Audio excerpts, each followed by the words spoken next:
Good morning, I hope you're having a wonderful day. I am Jana with Crochet Crafts by Jana, and in today's video I will be showing you some crochet stuff I have made this week. I say stuff and not specifically plushies because there are a few plushies, but there is a couple of other things that I'm excited to show you. So first off, I will show you, this is interesting because it looks like a basket, doesn't it? It looks, you know, like a basket. It wasn't meant to be a basket. I followed the same pattern for the slouchy beanie in my previous video. And so this was some leftover yarn that I had. And needless to say, it came out a bit stiff. And when I put it on, it looks exactly like that. And I was like, that is not the style I was going for.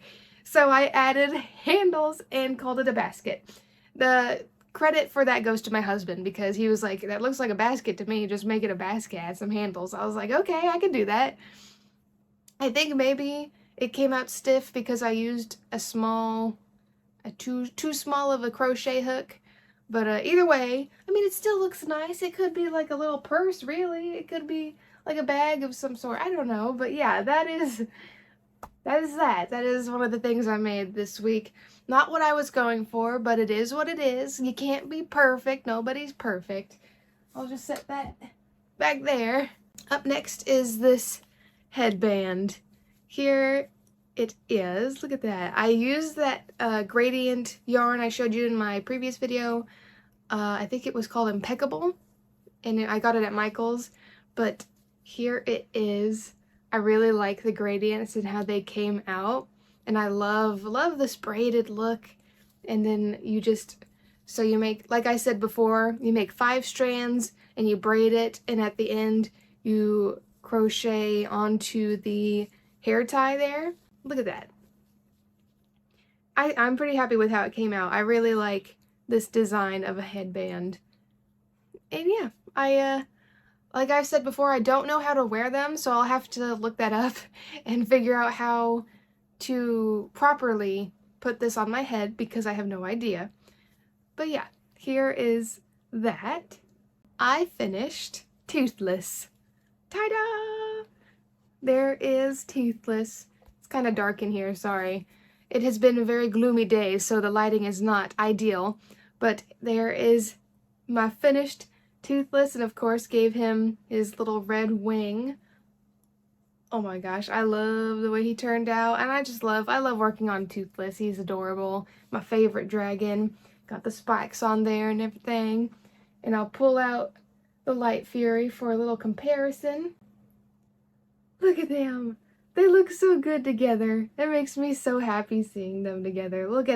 They're just perfect. They're just perfect. You got the sparkly green eyes, you got the blue eyes, and they're just so good together. And I am so happy with the way they turned out. And this is, once again, the pattern by Snugglebeans Crochet, the Zazzy baby dragon pattern, I believe. But yeah, look at them. I love them. They're adorable. I told you I'd have the Gengar done. So here he is. He's a biggin'. He is a biggin'. And I added a floppy tongue. I don't think I mentioned in my previous video that my cousin who had put in a request for the Gengar, he requested to have a tongue sticking out. So there is a tongue, a floppy tongue. And yeah, look, oh, here's the back with all his horns sticking out and his tail. Then you got his feet with his little toes, and his arms are floppy. And yeah, I used felt for the eyes. I just looked up a picture of his face, printed it out on paper, cut it out, and traced it over the felt, and then cut that out. It was interesting trying to figure out how I was gonna do like the open mouth look. What I did was I made just the white shape. I placed it on the face, and then I took this thin, I can't remember the name. What is this? It's called Artiste Crochet Cotton. I got it at Hobby Lobby, and it's really thin, and I like to use it for small, like, detailed stuff. And in this case, it worked out really well. So after laying out the white crescent shape, I went through and I sewed on the teeth marks. And so that way I didn't really have to glue it. I didn't have to glue it at all. And then I just cut out a strip of the red for the mouth, and I glued that on. And then I crocheted the tongue with an acrylic. I think this was a Hobby Lobby yarn. I freehanded the tongue, and I didn't want to glue it to the face because I felt like that was not going to be sturdy enough. I gave it a try with using a needle and sewing thread, which was very interesting. I've never done that before. I'm not good at like using sewing kits or anything, but it went surprisingly well. You don't see the thread or anything like that, and it's holding up surprisingly well. Like, obviously, I don't know if it's my cousin is an adult man, so it's not like he's gonna be fooling around with it, throwing it around and playing with it, so I'm not super worried about the tongue coming off. But I still didn't want to try to trust some glue, you know? I don't think that would have worked well. But so far, I think he's a foot tall. I think he's 12 inches tall. My ruler here, he's exactly a foot tall. That's amazing. And that is what my cousin was wanting. So I sent him pictures, he loved it, and he's excited to receive it. I'm not going to ship it to him. I'm actually going to go visit him in January. My brother will be getting married, and we got some traveling to do to go to the wedding, and he'll be there, and that's when I'll give it to him. So there is Gengar. I think my least favorite part about this pattern was dealing with all the spikes, because you have to make all the spikes and then sew them on. And it's not like I'm super against sewing, but that's a lot of snowing. It ain't snowing. That's a lot of sewing to put those onto his back. But either way, I am super happy with how it came out. And I did not enjoy sewing the legs on. That was kind of a pain. Other than that, came out really well. I don't plan on making another one unless someone, requests it. But here is the Gengar. I'm super happy with how it came out, and I love it. I love it.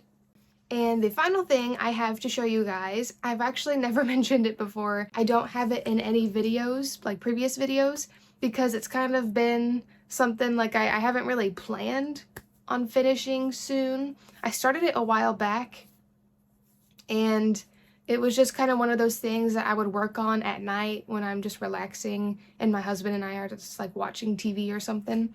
But I haven't really taken the time to work on it until my husband went to put our bed comforter, in the wash and then forgot to put it in the dryer, and nighttime came and we had no blanket, and I was like, oh no. So he had to hurry up and go put it in the dryer, but by the time it was going to be done, it was going to be like way late, and we were not going to be up. So I decided to work on the blanket, and I was able to finish it. I finished the blanket in time to sleep comfortably. So I will show you the blanket. It's a decent size. It's not like comforter size, but here is the yarn I used, the colors. It was a gradient of blues and beiges and whites and browns. I really like the colors. My mother had gotten this yarn because she wanted me to make her a blanket out of it, and I did, but I had like a ton of leftover, and I was like, well, maybe I could make another blanket for myself. So I did. So give me a second and I'll actually show you how big it is. Okay, so here is the blanket. Look at that. Look at the blanket. It is perfect. And it's almost like a weighted blanket with how hefty it is. So yeah, it is very big, and I don't know what the protocol is when it comes to washing them. I want to say like it's along the same lines of blocking something. And if you don't know what blocking is, it's where like, I've seen it a lot with like granny squares, where they have a blocking board and they pin it there and spray it with water or steam it. I don't know if you block blankets, especially one of this size and the thickness. So I don't know if it's one of those things where you just need to throw it in the washer and the dryer. I'm not exactly sure. But yeah, this is a pretty decent sized blanket. One of these days, I think I am going to make one like comforter size to put on our bed, but I don't know what kind of yarn I would use for that. Probably something thicker. I don't know. We'll see. But yeah, here is the blanket, and I love it, and it's super soft, super cozy, and it worked well when I used it last night. So here it is. Oh. Stu is here to say hello. Say hi, Stu. What are you doing? I have also started to work a little bit on that lamb I showed you in my previous video where I wanted to create a pattern for a baby lamb. And I haven't gotten very far on it, so don't judge me too hard. But I've been getting a little idea for the face, and this is what I have so far. I think my biggest complaint is that maybe the snout is a bit too long. I'm trying, but I can't decide, or maybe I need to make the tan part come out a little bit more. It might be too small. So that is, I'm still trying to figure that out. I mean, I showed my husband and he was like, I asked him, I said, what do you think this is? And he was like, a sheep. And I was like, close enough. I'm good with that. But this is what I have so far. I'm enjoying working with this yarn. It's not actually as bad as I thought it was going to be. I've worked with it before a long time ago, and it was rough just because I was a beginner. It was a brown version, and it was a custom order. I partnered with a other small business. She homemade soap, and her big thing was Bigfoot or Sasquatch. That was her big brand. And she had ordered online from me and asked if I could make her little Sasquatches. And so I did. I'll show you a picture here of how they turned out. But I made those for her, and she had asked for a lot, like a lot, because she would go to different markets and sell her soaps and stuff, and she would go to like Bigfoot festivals. And she said that those little Sasquatches I made for her did so well, and a lot of people love them. I've made so many that I never wanted to make them again.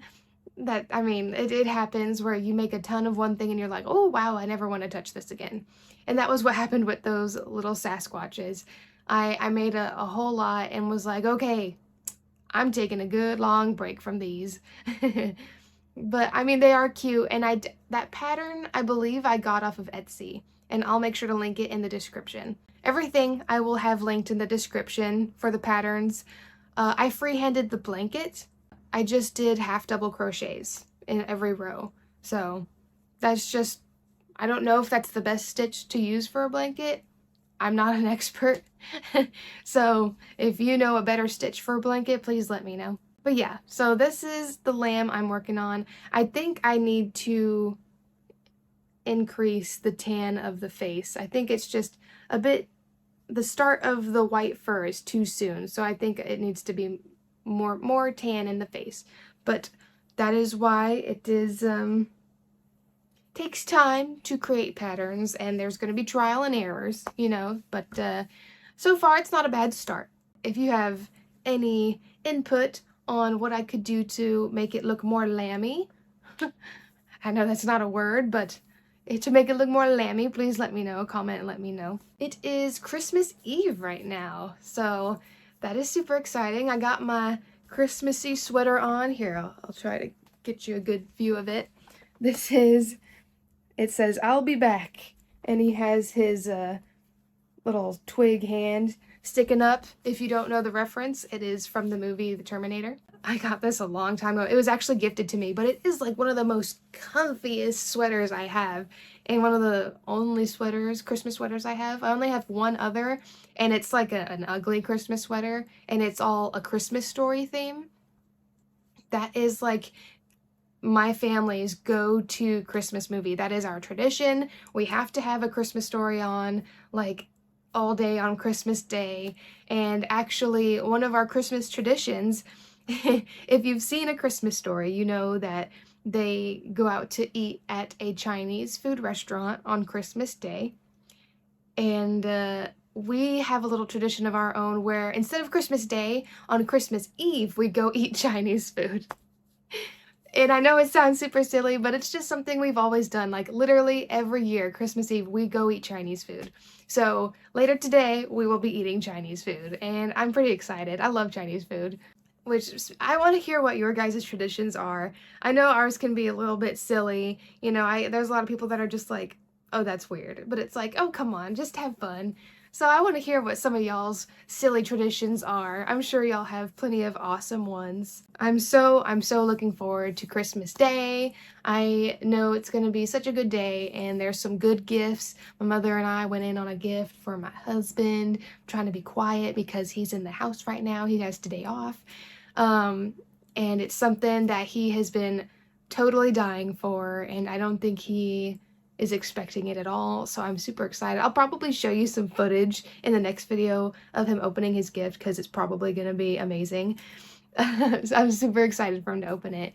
But yeah, I hope you guys have a wonderful Christmas. I do have another member to shout out, a new member. It is Hello, it's Britt. I'm pretty sure I said that right. Hello, it's Britt. Thank you so much for becoming a member. You're amazing. I appreciate it so much. I appreciate your support. If you hear any noises in the background, it is probably my cats. Stu, our cat Stu, has been loving one of the garland beadings around our tree, and he thinks it's like the best toy ever. I'll show you some footage of him playing with it, but our poor tree has not held up that well this year.